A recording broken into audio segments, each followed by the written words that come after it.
Vamos a estar abriendo nuestras Biblias en el capítulo que seguimos, hermanos, que es el capítulo número 3 del libro de Gálatas. Vamos a abrirlo ahí en Gálatas, capítulo número 3. Y para los que no sepan, pues los viernes estamos leyendo todos los libros del Nuevo Testamento, todas las cartas escritas, en este caso nos ha tocado por Pablo, y vamos capítulo por capítulo. En este caso nos tocó el libro de Gálatas, ya vimos el capítulo 1 y capítulo 2, ahora vamos a ver el capítulo número 3. Y para ponerlos un poco en contexto de lo que está pasando, porque como siempre les he dicho, estos son cartas. Cuando alguien antes, hace mucho, no sé si recibió una carta, usted no leía solamente un pedazo, leía toda la carta desde el destinatario, desde el autor hasta el saludo final. Por cuestión de tiempo, pues no podemos leer toda la carta de Gálatas, pero cada viernes vamos leyendo capítulo por capítulo y recordando lo que vimos anteriormente. Entonces, anteriormente, hermanos, Pablo había escrito a los Gálatas. Pablo ya había fundado la iglesia en la iglesia de Gálatas. Y había contado, había hablado sobre Jesús, les había explicado lo que es el Evangelio, que Cristo murió por ellos, y solamente por fe es que podemos ser salvos, por la fe en Cristo. Básicamente eso les habló Pablo. Pero notó Pablo que había algo en esa iglesia, que estaban oyendo ideas erróneas, estaban oyendo a falsos maestros y a judaizantes, se le llama en este caso, que eran judíos, que creían que era necesario seguir cumpliendo la ley. La ley era el Antiguo Testamento, todo eso que conocían de Moisés, y que los cristianos deberían seguir cumpliendo la ley para ser salvos. Es decir, que le decían que tenían que comer ciertos alimentos, tenían que seguir ciertas reglas, tenían que circuncidarse para poder ser salvos. Entonces se estaba predicando un evangelio diferente del que Pablo ya les había enseñado a la iglesia. Un evangelio diferente que se hablaba de que tú te ganabas el cielo por las cosas que tú hacías, por las obras que tú hacías. Es decir, si tú eras bueno, seguías siendo un buen cristiano. No habían descartado la idea de la fe en Cristo, o había quedado como un segundo plano. Entonces, esa era la idea que estaba pasando en Gálatas. A Gálatas, Pablo ya les había explicado, hey, tienen que creer en Cristo. Pero después llegaron estas personas y les dijeron, no, mira, tienes que hacer esto y esto y esto para ser salvo. Tienes que seguir estas obras para ser salvo. Y los Gálatas malamente se apartaron de lo que Pablo les había dicho y comenzaron a seguir esa verdad. Ese es el contexto en el cual Pablo les está escribiendo estos versículos. Y en los capítulos anteriores Pablo les dijo, si alguien les dice un evangelio diferente al que les he predicado, incluso seamos nosotros, sea maldito, sea anatema. Nadie les puede hablar otro evangelio más que el que les he hablado. ¿Que cuál es? El que nosotros conocemos en la Biblia.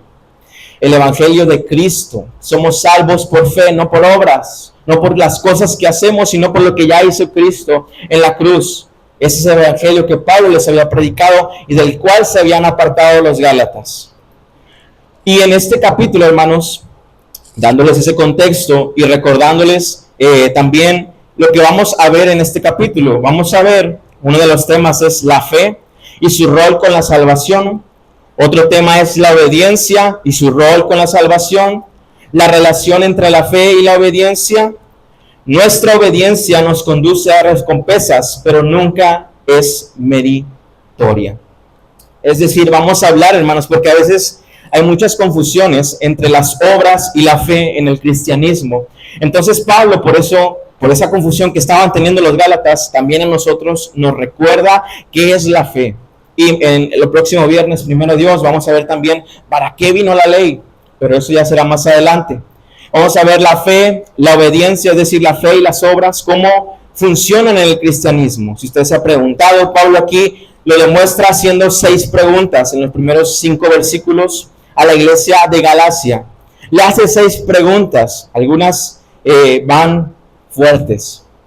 Y también hace una ilustración para que entiendan lo que significa la fe. En este caso usa a Abraham, que era un hombre viejo del Antiguo Testamento, que Dios le había hecho una promesa y él creyó en ella. Entonces hace 6 preguntas y usa una ilustración, en este caso a Abraham, para entender la fe. Pero vamos a comenzar versículo 1. Dice, capítulo 3, versículo 1 de Gálatas: Oh Gálatas, insensatos, ¿quién os fascinó para no obedecer a la verdad? A vosotros, ante cuyos ojos Jesucristo fue ya presentado claramente entre vosotros como crucificado. En esta ocasión vamos a ver solo del versículo 1 al 10, para que vaya viendo lo que dice la palabra. El primer versículo dice esto: oh Gálatas insensatos, ¿quién nos fascinó para no obedecer la verdad? En otras versiones, hermanos, Pablo en la NTV, por ejemplo, le dice: ay, Gálatas tan tontos, ¿quién los ha hechizado? Algunos otros la traducen, porque esta palabra era una palabra fuerte a los Gálatas.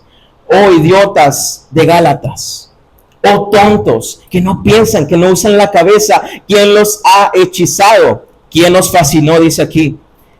También en la NTV le dice: ¿quién los ha hechizado? ¿Quién los embrujó de mente para que creyeran una mentira que no les hablé? Pablo, hermanos, también en Primera de Timoteo, que si no gusta yo se les leo, pero en Primera de Timoteo 4:1 dice: pero el Espíritu dice claramente que en los postreros tiempos algunos apostatarán, es decir, se apartarán de la fe, escuchando a espíritus engañadores y a doctrinas de demonios. Dice Primera de Timoteo 4:1, si lo quiere verificar.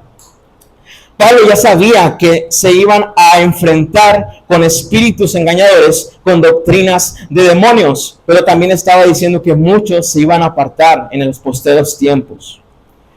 Lo que Pablo aquí les dice: yo no entiendo por qué no usan el cerebro.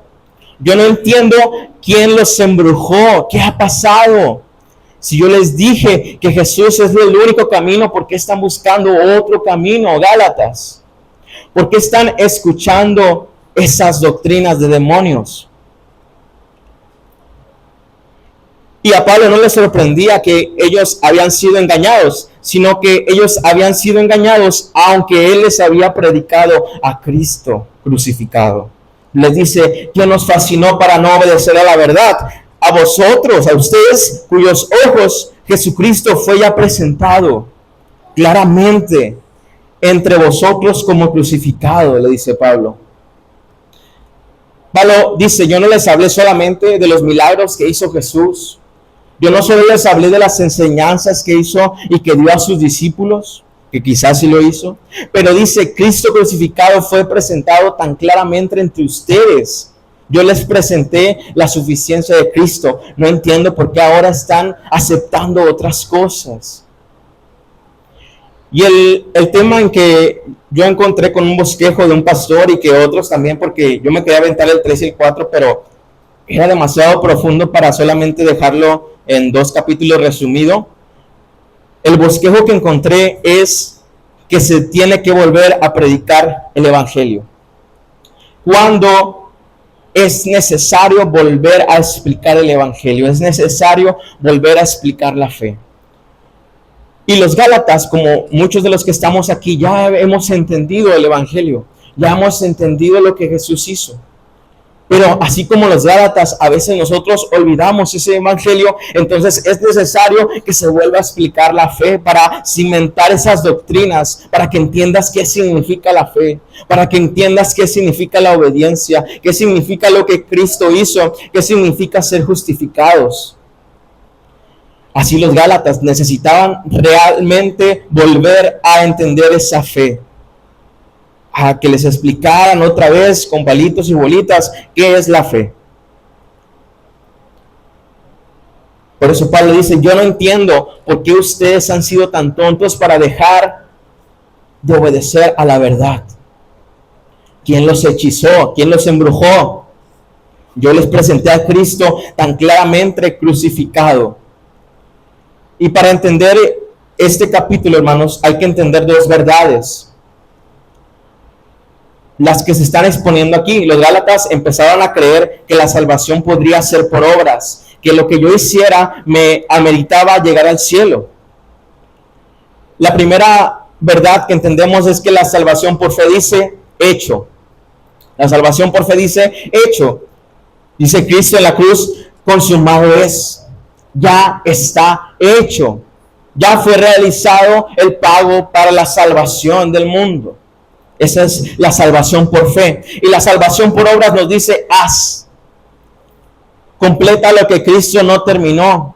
Garantiza tu salvación haciendo obras. Lo que presupone que lo que Cristo hizo no fue suficiente. Si yo creo que me puedo ganar el cielo, que puedo acercarme por mis obras, entonces estoy diciendo que lo que Cristo hizo no fue suficiente o no lo terminó. O ahora tú vas al ruedo. Termina lo que Jesús hizo. No. Por eso Pablo dice, la salvación no es por obras, sino por fe. Y más adelante le dice, Abraham creyó a Dios y le fue contado por justicia. No dice que Abraham hizo o obedeció, sino que él creyó en Dios y le fue contado por justicia. Así que como cristianos, hermanos, creemos en esta verdad de la fe. La salvación es por fe, porque Cristo dijo en la cruz, consumado es, hecho está. Ya se realizó el pago, no hay nada que agregarle. Solo tienes que creer. Y eso es lo que creemos nosotros. La salvación es por fe. Y eso es lo que le explicó Pablo a los Gálatas, pero que estaban olvidando y que probablemente a veces nosotros olvidemos. Es por eso que es muy importante que recordemos y recapitulemos junto con Pablo. Sigue diciendo el versículo 2, mis hermanos, dice, esto solo quiero saber de vosotros. ¿Recibisteis el Espíritu por las obras de la ley o por el oír con fe? Es la segunda pregunta que les hace. Primero les dice, ¿quién los engañó? ¿Quién los embrujó? ¿Quién los fascinó para desobedecer? La segunda pregunta que hace Pablo a los Gálatas es, ¿recibieron el Espíritu por las obras o por oír con fe? Primero Pablo está suponiendo que ya recibieron el Espíritu, que ellos han recibido el Espíritu Santo, pero él les dice, yo quiero saber una cosa, ¿ustedes lo recibieron porque yo les hablé de las obras de la ley o porque les hablé de creer en la obra de Cristo crucificado?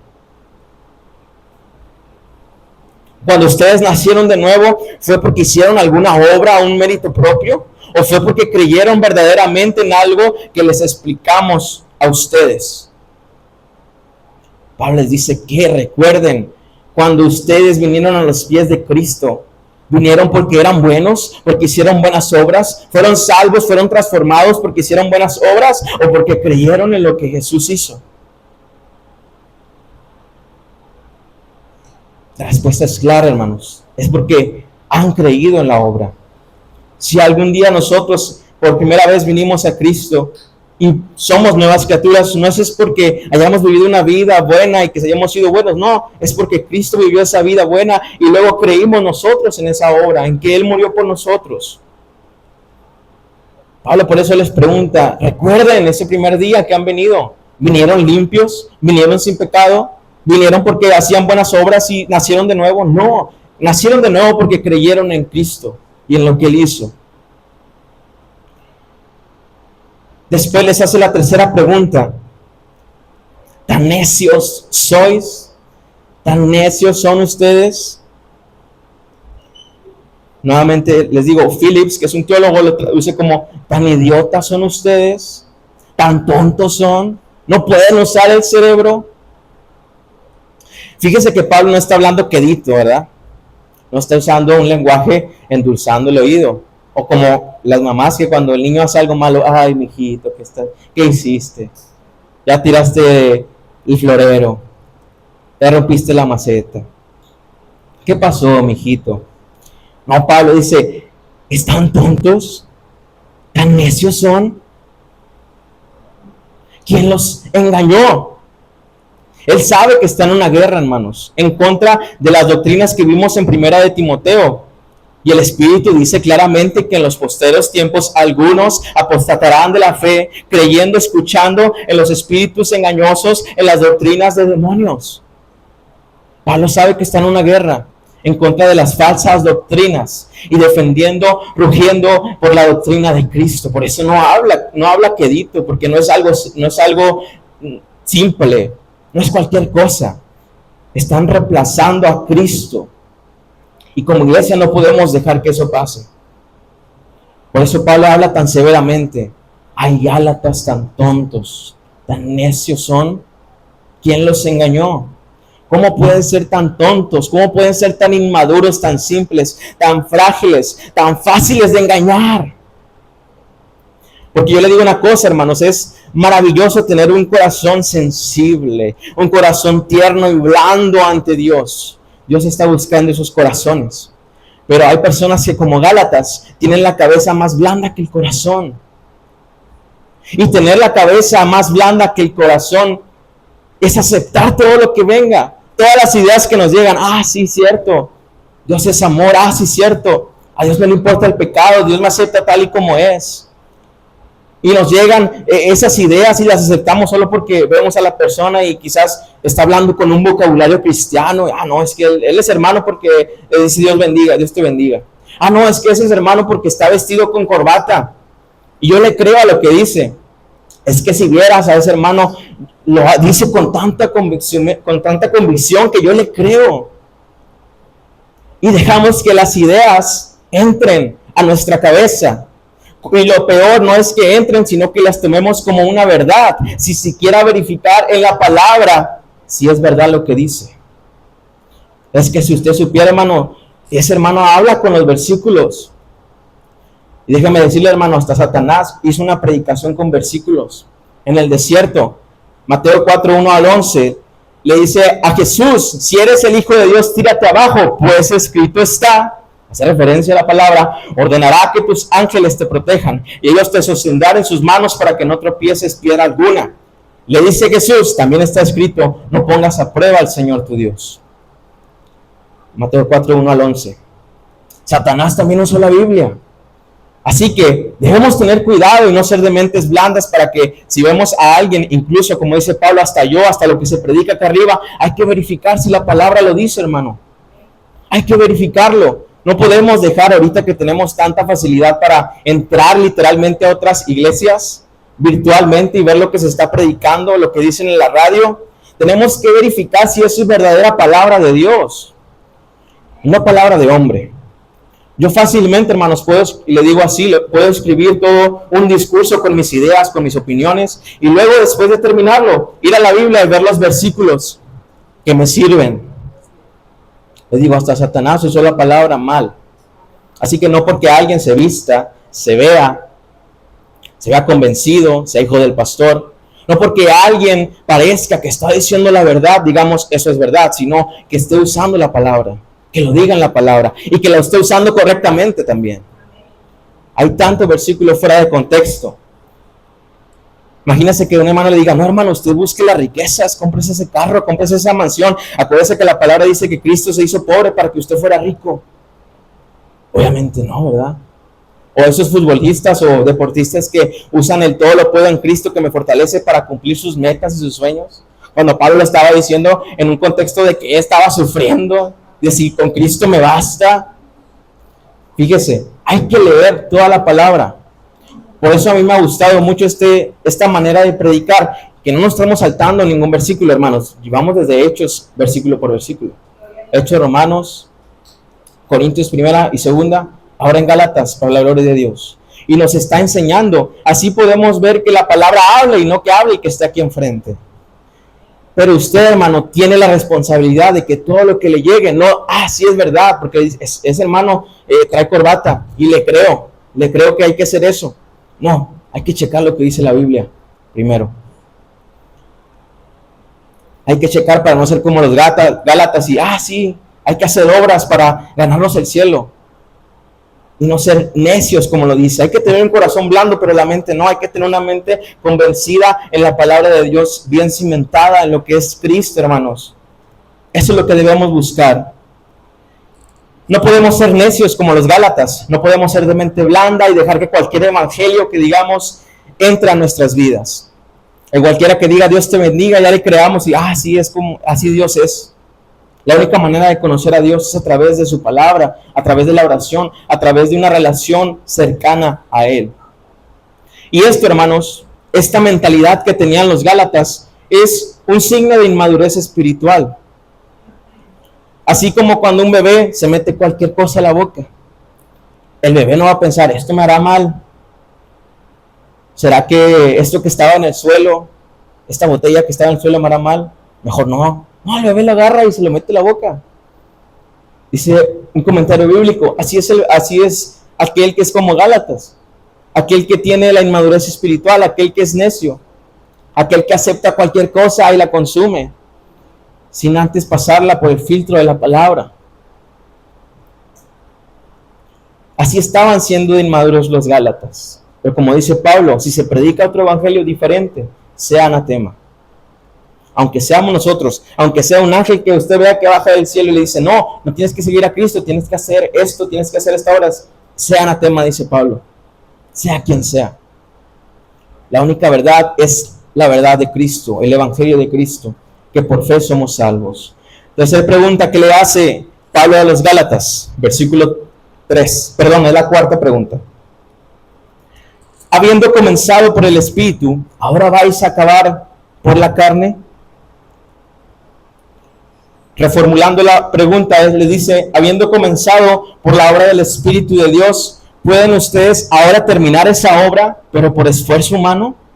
Es decir, Dios te salvó y te quitó de esa vida, fuiste nuevo, y ahora tú quieres tomar las riendas y hacer tu vida como tú quieres, haciéndolo con tu esfuerzo, haciendo la obra de Dios con tu esfuerzo.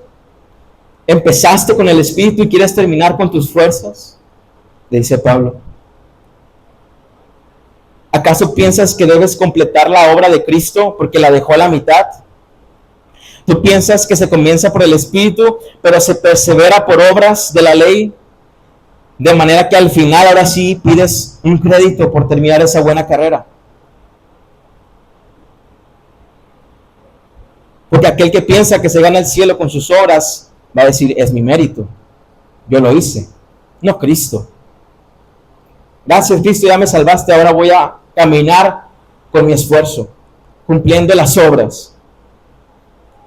La realidad es que necesitamos al Espíritu de Dios para iniciar la carrera y necesitamos ese mismo Espíritu para seguir avanzando en esa carrera, hermano.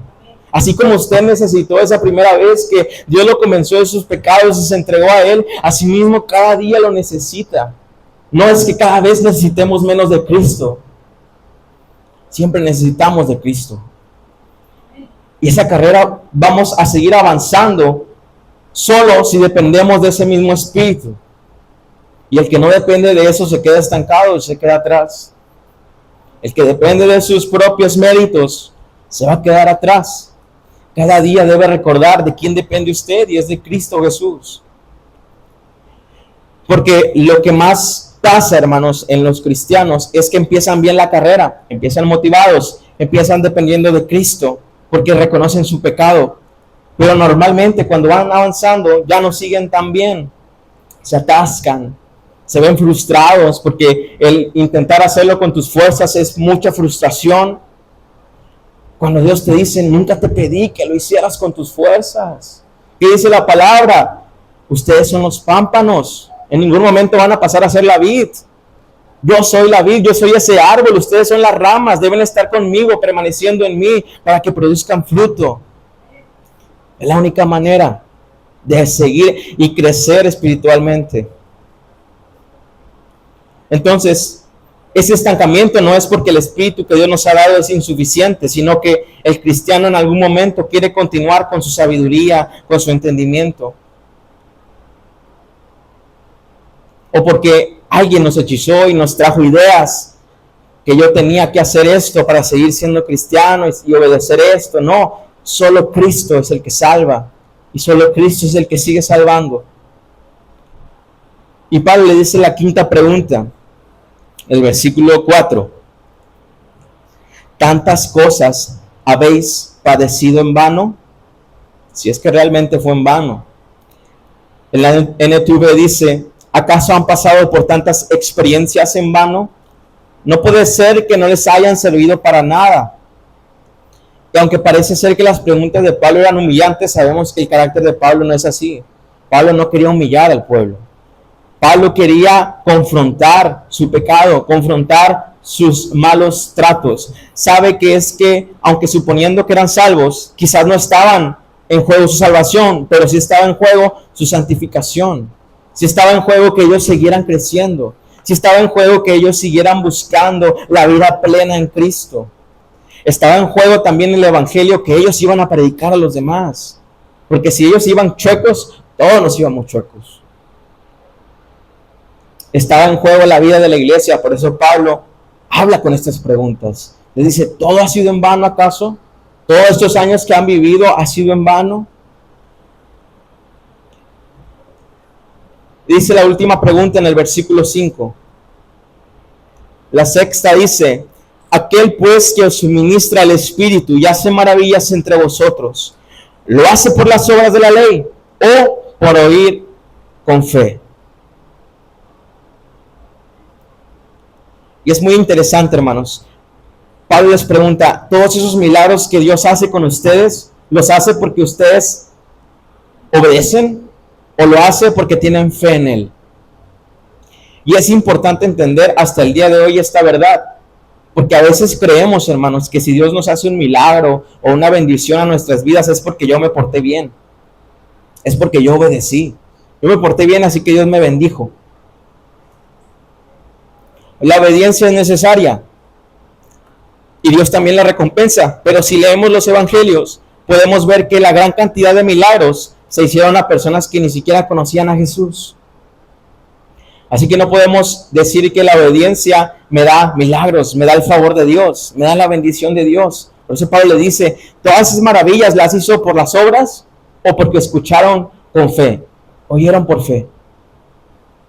Y una de esas historias que podemos ver es en Juan 9. Vamos a ir ahí rápidamente. Juan 9, versículo 1.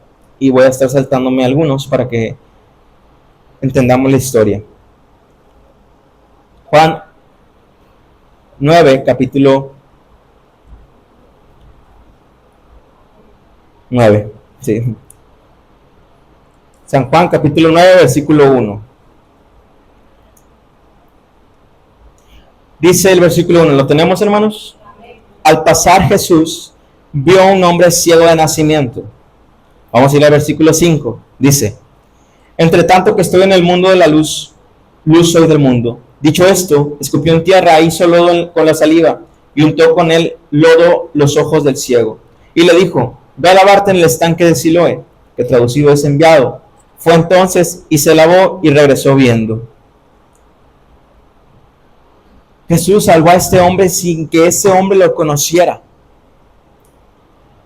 También podemos ver que no lo conoce en el versículo 35, que dice que después de que lo interrogaron los fariseos, preguntándole quién era Jesús, y luego que lo expulsaron, dice Jesús, versículo 35, oyó Jesús que le habían expulsado, y hallándole le dijo, ¿crees tú en el Hijo de Dios? Y él le dijo, ¿quién es, Señor, para que crea en él? No conocía a Dios. Le dijo Jesús, pues le has visto, y el que habla contigo, él es. En el Nuevo Testamento vemos gran cantidad de milagros que se hicieron a personas que no conocían a Jesús. Y aún así, al haberlo conocido, creyeron. No es un mérito que ellos hayan hecho, sino que Dios les ha sanado por su voluntad, por su misericordia. Pablo les dice, ¿ustedes piensan que esos milagros que Dios hizo entre ustedes fueron obra del Espíritu o porque Dios vio que ustedes eran obedientes y lo recompensó? Claramente es porque Dios hizo su obra del Espíritu, porque creyeron en ese Espíritu, creyeron en Jesús y recibieron al Espíritu. Dios no hace milagros porque lo hayamos obedecido. No nos recompensa solo por obedecer, sino que Él hace su voluntad a aquellos que creen en Él. Entonces, hermanos, debemos entender el rol de la fe. La Biblia nos enseña que hay una relación entre la obra del Señor y nuestra fe o nuestra incredulidad, que termina con Dios haciendo o no milagros. Pero nunca nuestra obediencia es meritoria. Y ahorita vamos a ir con ese tema. Pero vamos a leer el versículo 6 de Gálatas.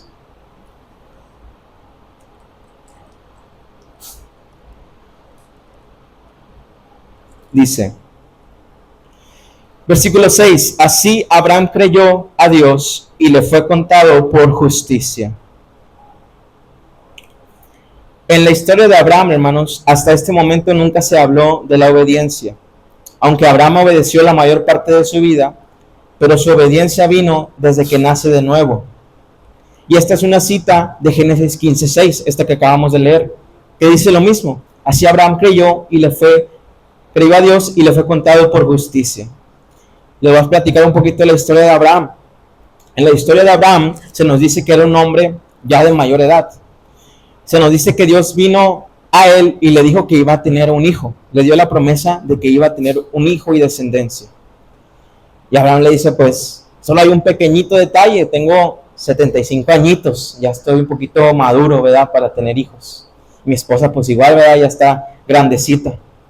Dios le dice, sí, yo sé, pero vas a tener un hijo. Es más, no solamente un hijo. Ve, salte y ve al cielo. ¿Ves todas esas estrellas? Sí. Bueno, así van a ser la cantidad de tus hijos. Así de grande va a ser tu descendencia. Y en Romanos 4 dice que Abraham creyó esperanza contra esperanza. En otras palabras dice, el chance de que esa esperanza se hiciera realidad era tan pequeña que él creyó en esperanza contra esperanza. La evidencia como que no daba, viejo, tantos hijos, pero aún así él creyó en esa promesa. Entonces Dios dijo que tomó esa fe de Abraham y le dijo, mira Abraham, esta fe te la voy a contar a tu favor. Así Abraham creyó a Dios y le fue contado por justicia. Entonces, algo que se debatía en ese entonces era de que tenían que seguir la ley para ser hijos de Abraham. Y más adelante Pablo dice, son de fe los hijos de Abraham, no de seguir la ley. Porque si hubiera sido por eso, entonces no diría que Abraham creyó a Dios, sino que obedeció a Dios y le fue contado por justicia. Otro dato interesante es que tanto que decían de que se tenían que circuncidar y tal, Abraham fue circuncidado hasta los 99 años. En Génesis 17:24 dice esto. Hasta los 99 años fue circuncidado Abraham. Es decir, hizo esa obra. Pero no por eso le fue contado justicia, sino porque creyó en Dios. Y la ley que tanto ellos apelaban y decían que tenían que seguirla para ser salvos, llegó hasta 700 años después de Abraham. Y ya la fe de Abraham había sido contada por justicia. Entonces Abraham fue aceptado por una fe que él depositó en un Mesías que habría de venir, que sería descendiente de él, que nunca vio, pero que él creyó en esa simiente, en esa descendencia. Él creyó en Cristo y fue contado por justicia. Así Abraham creyó a Dios y le fue contado por justicia. La frase le fue contada, hermanos, en hebreo significa tomar algo que le pertenece a alguien y acreditárselo a la cuenta de otro. A Abraham le fue contado por justicia. ¿La justicia de quién? La justicia de Cristo.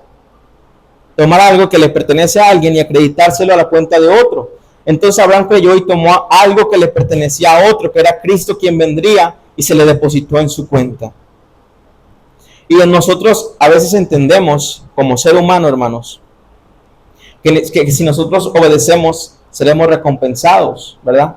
Porque se nos ha enseñado desde pequeñitos, o como padres, lo hemos enseñado así. Cuando los niños nos dicen, mamá, cómprame esto para Navidad. Si te portas bien y te lo mereces, te lo compro. Es decir, obediencia me trae recompensa.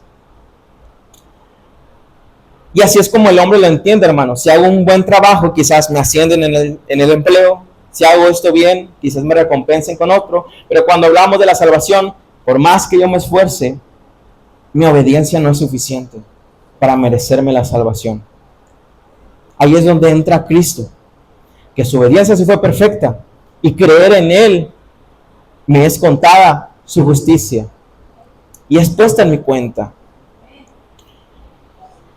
Y esta idea, hermanos, de que necesito hacer algo para que me recompensen, lo vemos cuando invitamos a alguien a la iglesia. Le decimos, ven a la iglesia, o ¿por qué no has ido a la iglesia? ¿Por qué no te entregas a Cristo? La persona se pone seria, ¿no? Dice, No, ¿sabes qué? Sí voy a ir, pero primero me porto bien. Déjame arreglo unas cosillas que tengo ahí y ya voy a poder ir a la iglesia. Porque piensan que tienen que hacer algo para merecer, ¿verdad? Y a veces así se crea afuera, hermanos. Que nosotros como cristianos estamos haciendo méritos, por eso somos buenos, para ganarnos el cielo. Y la palabra no dice eso. Si tú sabes, si tú te abres la pierna, el brazo, si tienes una herida grande, no vas a tu casa y te quedas viendo, a ver qué hago con esto. No, corres al hospital. Vas corriendo al hospital, a urgencias, porque sabes que allí es donde tienes que ir. Así mismo, hermanos, no puedo ir a mi vida a arreglarla y luego ahora sí ya voy a la iglesia. No, tienes que ir a la iglesia para arreglar tu vida. Cristo es el que te va a ayudar a obedecer, a ser santo. No tienes que ser santo para estar aquí. Él es el que nos salva. Él es el que nos santifica. Por eso a veces es incongruente empezar eso y usted le puede decir, si tú tienes una herida no vas a ir a otro lado más que a un hospital. Asimismo, si tú eres pecador, ven aquí a este lugar. Aquí tenemos tu silla, tu nombre, para que conozcas a Cristo, el único que recibe a los pecadores y los transforma. Amén. Entonces, hermanos, usted no debe sentir eso de que, ay, es que tengo que ser perfecto y me tienen que ver perfecto allá afuera. Está en el lugar correcto, hermano. Estamos en el lugar correcto, así que no tenga miedo de no ser perfecto, más bien ocúpese de acercarse a Cristo y creer en Él. Si le preguntan, ay, pues dices que eres cristiano y mira lo que andas haciendo y cómo te enojaste la otra vez y cómo le levantaste la voz al jefe y yo escuché gritos en tu casa y tú no le digas, sí, tienes razón y te apenes, ¿no? No dice, no, ¿sabes qué? De hecho, por eso voy a la iglesia, porque soy un pecador, porque necesito de Cristo. Porque sé que yo me enojo fácilmente, porque sé que yo he hecho mentiras, porque yo sé que necesito ayuda. Por eso voy a la iglesia, no porque sea perfecto santo. Tuviste una idea errónea de mí. La iglesia no es un lugar de santos, pero sí de personas que están siendo santificadas por Cristo. Amén. Eso es la iglesia, hermanos. No hay alguien aquí más que otros. Como Pablo, todos nos consideramos el peor pecado de todos. Ahorita vamos a ir ahí. Ahora vamos a entender, ya casi por terminar, mis hermanos, la relación entre la fe y la obediencia. Entonces, ¿qué significa la fe y qué significa la obediencia o las obras que tengo que hacer? La fe es mi confianza depositada en Dios, en Cristo, en sus palabras, en sus promesas, en todo lo que dice la Biblia. Esa es la fe, mi confianza en la palabra, en Dios, en sus promesas. Y la obediencia es la sumisión a la voluntad de Dios. Esa es la obediencia. Entonces, ¿cómo funcionan estos dos conceptos? La fe, creer en Cristo, produce obediencia. Entre más fe tengo, más puedo obedecer. Pero es la fe la que me salva. La obediencia no me salva. Mi obediencia nunca es suficiente para salvarme. Así funciona. Creo en Cristo y luego puedo hacer cosas buenas. No hago cosas buenas y luego vengo a Cristo. No. Es Cristo el que me ayuda a ser una buena persona, a obedecer a Dios. Así que si yo quiero obedecer más, no me alejo de la iglesia y intento con mis fuerzas. No, vengo a la iglesia y me entrego más a Cristo. Batallo con un pecado, me entrego más a Cristo. Me arrepiento. Y así es que puedo obedecer más, creyendo en lo que Cristo hizo. Para que nuestra obediencia pudiera salvarnos, hermano, tendría que ser idéntica a la de Cristo. Y yo no sé ustedes, pero yo cuando veo cómo es mi obediencia, cómo es lo mejor de mí, comparado con Cristo, realmente no es nada.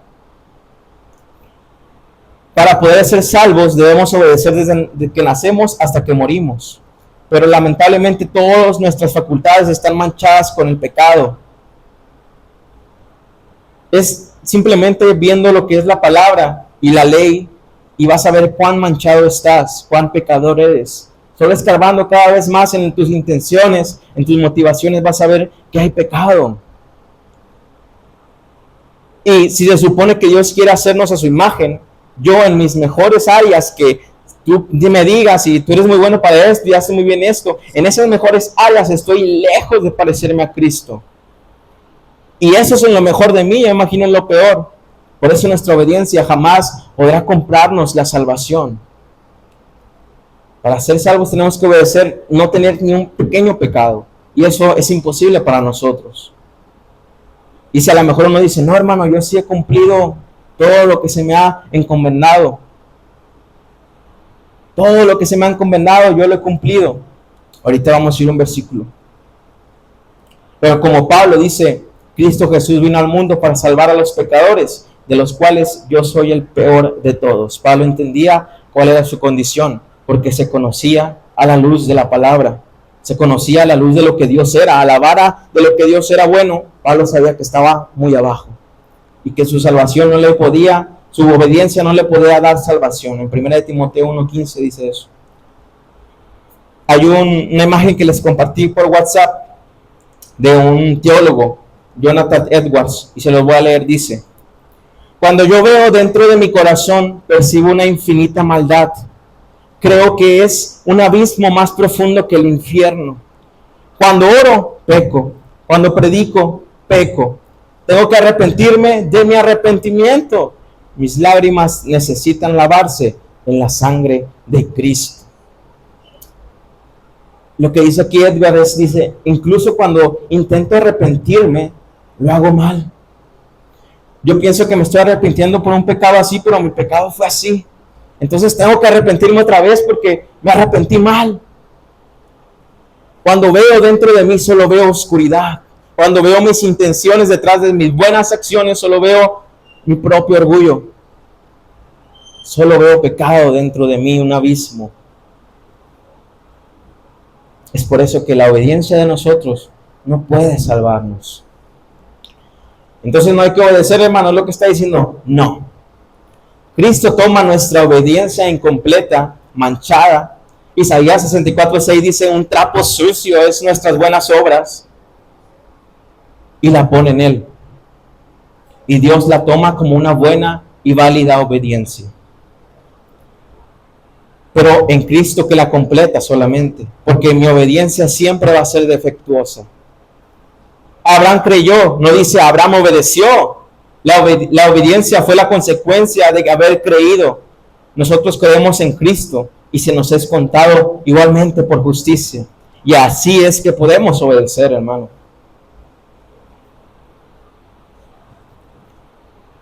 Es la única manera de ser salvos. Que la justicia de Cristo, la obediencia que dice la palabra, que vino a la tierra, se hizo obediente hasta la muerte de cruz. Él vivió una vida perfecta, sin mancha, sin pecado. La única manera de yo ser salvo es creyendo en ese que hizo esa justicia. Y como Abraham, que creyó en Dios, también nos es puesta la justicia de nuestro Señor Jesucristo. Yo me acordaba un ejemplo, y es como en la escuela, a veces hacemos trabajos o proyectos en los cuales hay siempre un amigo que no va a hacer nada. Un amigo que no va a participar en nada, es más, solo da la introducción al final de la exposición. Y en el proyecto no participa nada. Me ha pasado, ¿no? Y al último, ya que vas a entregar el proyecto, ya que ya está todo hecho, dice, ¿qué hago? No, pues ya, ¿qué vas a hacer?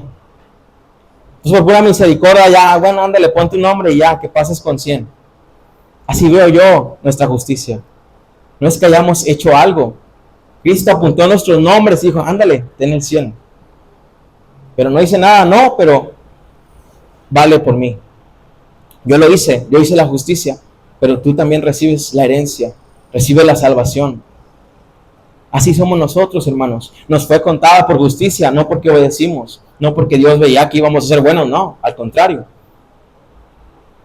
Ahora se nos contó para justicia porque creímos en Dios. La relación entre obediencia y el mérito, eso no es algo que debemos descartar. La obediencia es necesaria, pero no es digna de méritos. Nadie va a llegar al cielo y va a decir, ok, Señor, pues yo obedecí, mira, prediqué, mira, fui a tu casa, le hablé a muchos de ti. Y imaginemos que Dios nos va a decir, bueno, vamos a analizar toda tu obediencia. Vamos a ver cuáles eran tus verdaderas intenciones. Vamos a ver qué era lo que te motivaba a hacer eso. Entonces, ¿cómo íbamos a ir quedando? No, mejor no, Señor. Mejor no veas eso. Mejor ve a tu hijo. Mejor, yo creí en él. Nuestra obediencia no es meritoria, o sea, no trae mérito. La obediencia de Cristo sí, porque Él obedeció perfectamente. La relación entre nuestras obras y las recompensas. No podemos descartar que la palabra nos dice que las obras Dios las va a recompensar, como en 2 Corintios 5:9. Dice, por tanto, procuramos también, ausentes o presentes, serle agradables, porque es necesario que todos comparezcamos ante el tribunal de Cristo, para que cada uno reciba según lo que haya hecho, mientras estaba en el cuerpo, sea bueno o sea malo. Aquí nos habla de que va a haber una recompensa de las obras que hayamos hecho. Pero las obras no son meritorias en sí mismas, sino que Dios en su gracia recompensa nuestra obediencia insuficiente y defectuosa. No hay nada que hagamos que nos haga merecedores, porque si quitamos la gracia de la fórmula, no nos queda nada. No, Señor, pero yo hice esto. Sí, pero si Dios nos recompensa es porque a Él le ha agradado, ya ha dado gracia en eso. Porque imaginemos, como les decía ahorita, si alguien dice, no, hermano, yo sí cumplí con todo lo que se me demandó, con todo lo que se me ordenó, yo dije amén. Obedecí al 100% en eso. Vamos a ver qué es lo que dice Jesús. Lucas 17, ya ahora sí para finalizar. Lucas 17 dice, versículo 10. ¿Lo tenemos? ¿Están buscando? Lucas 17, versículo 10.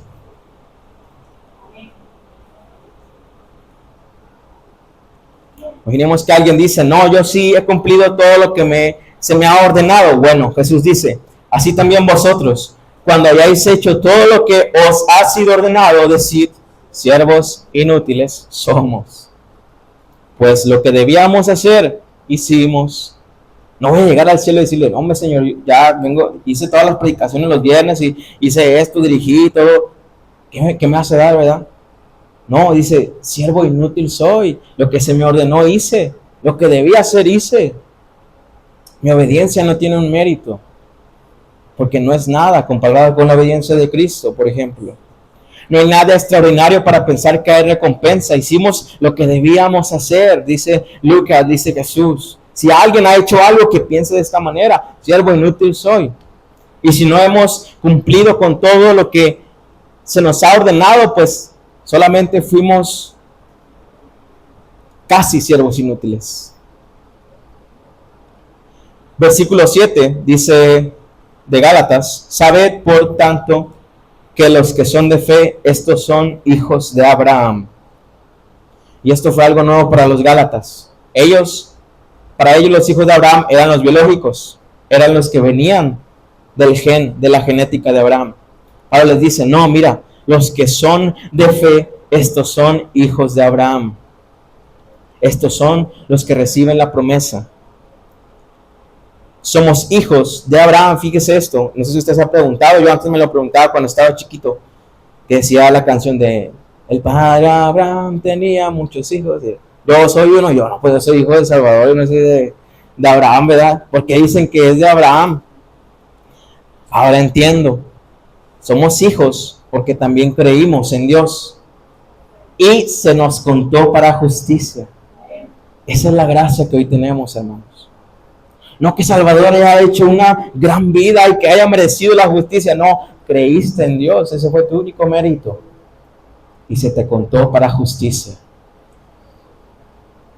Pablo dice en Romanos 2, no es judío el que lo es exteriormente, ni es la circuncisión la que hace exterior a la carne, sino que es judío el que lo es en el interior, y la circuncisión es la del corazón en espíritu, no en letra, la alabanza del cual no viene de los hombres, sino de Dios.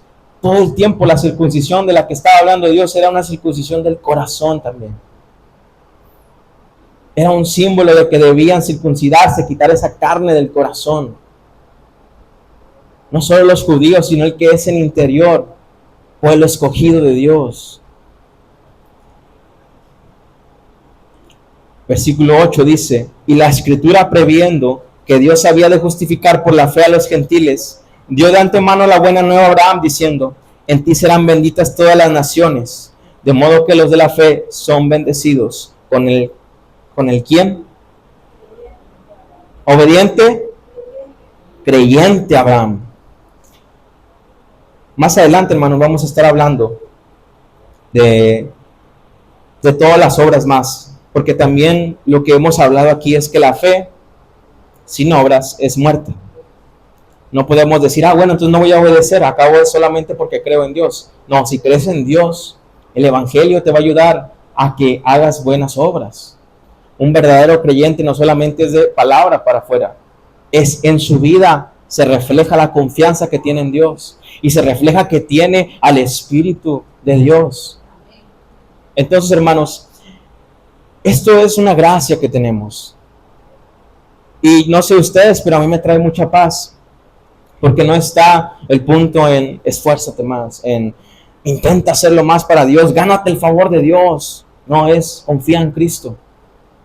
Recuerda lo que un día te dijeron para ser salvo. Solamente tienes que creer en Cristo, acercarte a Él, permanecer en Él. Ahora que ya has avanzado en estos años, meses en la fe, sigue siendo el mismo criterio. Solo hay que creer en Cristo para seguir creciendo. Sigue dependiendo de la misma gracia, hermano. No dice Pablo, ¿acaso por el Espíritu empezaron y luego quieren terminar su vida haciendo obras de la ley? ¿Quieren hacer eso? ¿Quieren ser insensatos? Entonces, hermanos, en esta noche vamos a ponernos de pie o como usted guste para llevar una oración a Dios para agradecerle que nos ha recordado lo que significa la fe, lo que significa el ser justos, justificados, lo que debemos recordar que es el verdadero evangelio de Cristo. Debemos recordar cuáles son las verdades que Dios nos ha dejado.